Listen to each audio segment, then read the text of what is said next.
ڈوڈا کے حوالے سے جب آپ پوچھتے ہو تو ایسا لگتا ہے جیسے کہ یہ پہلی مرتبہ ہو رہا ہے. حقیقت یہ ہے کہ پچھلے 1 سال سے لگاتار حملوں کا ایک سلسلہ جموں میں شروع ہو چکا ہے اور شاید ہی کوئی علاقہ جموں کا جو ہے اب ملیٹنسی سے آزاد ہے. چاہے پیر پنچال دیکھیں وہاں پہ بھی لگاتار حملے، چناب وادی دیکھیں وہاں پہ بھی لگاتار حملے، جموں، سامبا، کٹھوا اس بیلٹ میں بھی بیچ بیچ میں حملے جو ہیں دیکھنے کو ملے. اور پچھلے 1 سال میں اگر ہماری اطلاع صحیح ہے تو 55 ہمارے جو بہادر سینک اور سیکیورٹی فورسز کے جو افسر اور جوان ہیں وہ مارے گئے ہیں. ان حالات میں ہم مجبور ہوتے ہیں پوچھنے پہ کہ آخرکار حکومت کر کیا رہی ہے. انہوں نے دعوے تو بہت کیے، ہر بار جب حملہ ہوتا ہے تو کہتے ہیں کہ militancy is on its last legs. یہ ملیٹنسی کا خاتمہ ہوتے ہوئے ہمیں نظر آ رہا ہے، لیکن ہمیں نظر نہیں آتا. انہیں کیسے نظر آتا سمجھ میں نہیں آ رہا.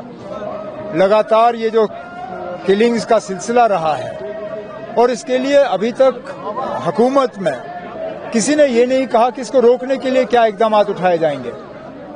ہم امید کرتے ہیں کہ حالات کو دیکھتے ہوئے ان پہ قابو لانے کے لیے کچھ صحیح قدم جو ہیں اٹھائے جانے چاہیے اور کسی نہ کسی کی تو ذمہ داری اس میں ٹھہرانی ہوگی. سیکیورٹی سچویشن کو کنٹرول میں رکھنے کی ذمہ داری کس کی ہے؟ ان کو اپنی ذمہ داری سنبھالنی ہوگی. عمر صاحب ایک اہم سوال ہے کہ اس پر بات ہونی چاہیے کیونکہ جو کل محبوبہ مفتی نے کہا تھا آفٹر ڈی جی اسٹیٹمنٹ کی یہاں پولیٹیکل پارٹیوں نے ملیٹنسی کو فروغ دے دیا. اس پر کل محبوبہ جی نے کہا نہ عمر عبداللہ صاحب نے فروغ دیا ہے، نہ پی ڈی پی نے، نہ کسی اور پولیٹیکل پارٹی نے. اس طرح کی بلیم کرنا، ڈی جی ایک کمیونل لائنز پر کام کر رہا ہے، ڈی جی کم پولیٹیشین زیادہ ہے، تو اس پر اس کو وہاں سے نکالنا ہی بہتر ہے. میں کمیونل لائنز کی بات نہیں کروں گا. ہاں یہ صحیح ہے کہ ڈی جی صاحب نے سیاست میں قدم رکھے اور ایک سیاسی تقریر کی. بہتر یہ ہوتا کہ سیاستدانوں کو کرنے دیں اور جو ان کا کام ہے یہاں کے حالات کو بہتر بنانا، یہاں پہ ملیٹنسی پہ قابو پانا اور یہ جو لگاتار جموں میں اٹیکس کا سلسلہ شروع ہو گیا ہے اس کو روکنا. ڈی جی صاحب سے ہم یہ سننا چاہتے تھے کہ اس کو روکنے کے لیے کیا قدم اٹھائے جائیں گے. سیاست تو چلیے نا، اب ہم سیاستدان جو ہیں سیاست ہم کریں گے. لا اینڈ آرڈر ہم نہیں دیکھ سکتے، بارڈر کو سرکشت ہم نہیں رکھ سکتے، ملٹنسی کے خلاف ہم نہیں لڑ سکتے. حالانکہ سب سے زیادہ قربانیاں اگر کسی پولیٹیکل پارٹی نے دی وہ نیشنل کانفرنس نے دی، لیکن ملٹنسی کے خلاف ہم لڑ نہیں سکتے. ہم اپنی آواز اٹھا سکتے ہیں، ہم حکومت کی مدد کر سکتے ہیں، ان کا ہاتھ بٹھا سکتے ہیں، لیکن ملٹنسی کے خلاف لڑنا وہ ڈی جی کا کام ہے. وہ اپنا کام کرے، ہمیں اپنا کام کرنے دیں. مارڈرز کو ارسٹ کیا گیا، کئی سارے مارڈرز ارسٹ ہوئے تھے کل، کئی محرم کے جلوس میں کئی سارے لوگوں کو ارسٹ کیا گیا. اب افسوس کی بات ہے، نہیں ہونا چاہیے.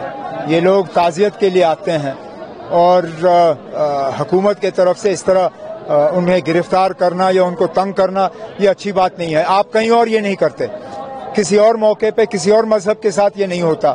پتہ نہیں ان کو مسلمانوں کو اس طرح نشانہ بنانا اتنا آسان کیوں لگتا ہے.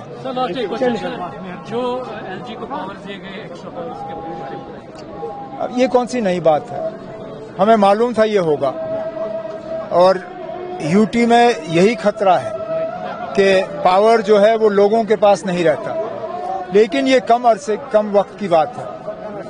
وزیر اعظم، ہوم منسٹر سبوں نے کہا ہے کہ الیکشن کے بعد جلد سے جلد جموں کشمیر کو ریاست کا درجہ جو ہے وہ واپس دیا جائے گا. ہم تو یہ امید کریں گے کہ الیکشن سے پہلے جموں کشمیر کو ریاست کا درجہ ملنا چاہیے، کیونکہ یو ٹی تو فیل ہو گئی ہے. یو ٹی جموں میں فیل ہو گئی ہے، ملٹنسی کے خلاف فیل ہو گئی ہے، ڈیولپمنٹ میں فیل ہو گئی ہے. ہر لحاظ سے آپ دیکھیں یو ٹی فیل ہو گئی ہے. تو بہتر یہی ہوگا کہ جموں کشمیر کو ریاست کا درجہ دے کے الیکشن کرا کے یہاں لوگوں کے ہاتھ میں حکومت واپس دی جائے. پچھلے 32 months میں almost 50 soldiers have lost their lives. Nobody is being held accountable. اور جو اس وقت کے ڈی جی ہیں ہی is more busy with fixing things politically. ان کا جاب ہے پی ڈی پی کے لوگ کیسے توڑے جائے, لوگوں کو کیسے ہراس کیا جائے, ان کو کیسے دھمکایا جائے, جرنلسٹ کو کیسے تنگ کیا جائے. آپ کا جو پاسپورٹ ہے اس کو ویپن بنا دیا گیا ہے, ویریفیکیشن کو ویپنائز کیا گیا ہے. یو اے پی اے کیسے زیادہ سے زیادہ لوگوں کو لگایا جائے, کس طرح زیادہ سے زیادہ ریٹس کیے جائے. یہاں پر بزنس مین بیچارے رو رہے ہیں, کبھی ایک ریٹ, کبھی دوسرا ریٹ, کبھی ای ڈی کا ریٹ, کبھی انکم ٹیکس کا ریٹ.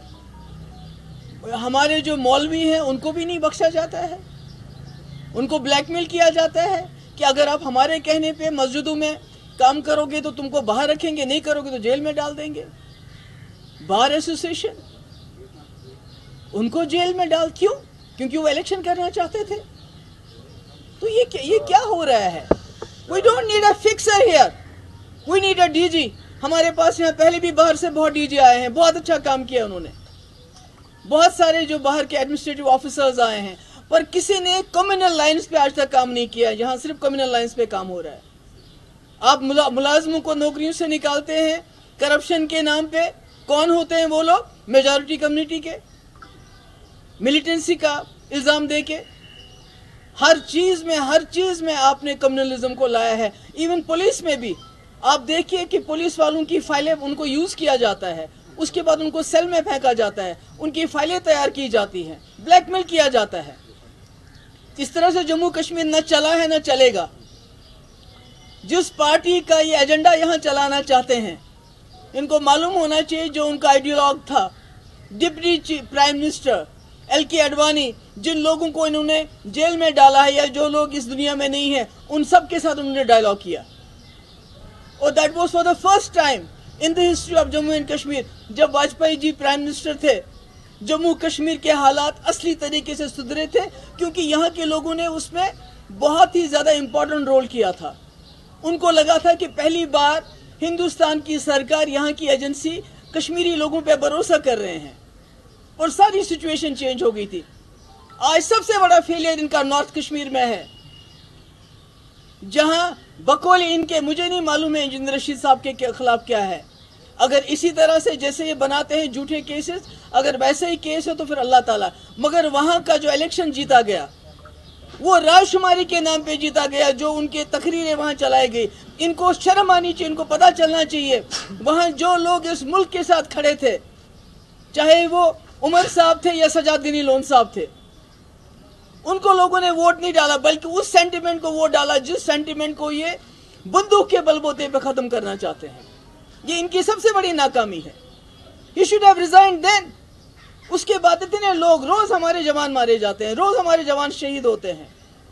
چھوٹے چھوٹے بچے چھوڑ کے, کسی کی شادی ابھی ہوئی ہوتی ہے 6 مہینے پر, کوئی پوچھ تاچھ ہی نہیں ہے, کوئی بات ہی نہیں ہے. الٹا مین سٹریم کو بلیم کیا جاتا ہے. بھائی 6 سال سے تو یہاں گورنمنٹ آف انڈیا کی سرکار چل رہی ہے, کیا کیا آپ نے؟ سارے حریت کے لیڈر یا تو وہ چلے گئے ہیں دنیا سے یا جیلوں میں آپ کے بند ہیں.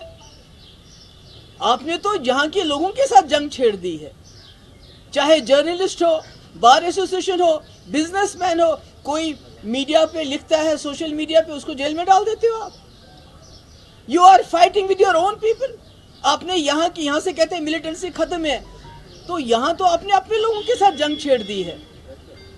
لوگ تو در بدر پھرتے ہیں, اگر کسی کو نوکری مل بھی جاتی ہے تو ویریفیکیشن اس کو نہیں دے. تمہارا جی کوئی باپ کا رشتہ دار تھا, ملیٹنٹ تھا, وہ چاہے وہ جاں بحق کیوں نہ ہوا ہو, کسی کو پاسپورٹ نہیں دیتے ہیں. سارا نظام بگاڑ کے رکھا ہے. We don't need a fixer, we need a DG here. اور یہ ڈی جی کو یہ سمجھنا چاہیے, یہاں جو ایل جی صاحب ہیں, کہ یہاں پر جو پورے ملک سے جوان آتے ہیں اپنی ڈیوٹی کرنے کے لیے, وہ یہاں سے تابوت میں واپس چلے جاتے ہیں. اور اس کا ریسپانسبل کون ہے؟ اگر آپ کہتے ہیں ملیٹنسی ختم ہوئی ہے, تو جموں یہ کیا ہو رہا ہے؟ یہ جموں میں اتنے لوگ کیوں مارے جاتے ہیں؟